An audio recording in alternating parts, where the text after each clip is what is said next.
சென்னை புறநகர் பகுதிகளில் கனமழை. கொட்டும் மழையில் அதிக பாரம் ஏற்றி வந்த லாரியின் ஸ்பிரிங் பிளேட் உடைந்து ரேடியல் சாலையில் நின்றதால் போக்குவரத்து பாதிப்பு. சென்னை மற்றும் சென்னை புறநகர் பகுதிகளில் கனமழை பெய்து வருகிறது.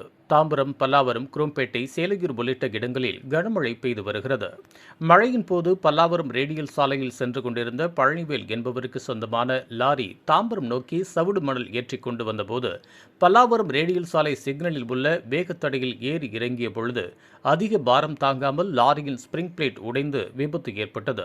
இதனால் டாரஸ் லாரி ஒருபுறம் சரிந்து வாகனம் நகர முடியாத நிலையில் நின்றதால் போக்குவரத்து பாதிக்கப்பட்டது. ஓட்டுநர் உடனடியாக அருகிலிருந்த பொக்லைன் இயந்திரம் மூலமாக வாகனத்தின் ஒரு பகுதியை ஜாக்கி மூலமாக தூக்கி நிறுத்தினார்.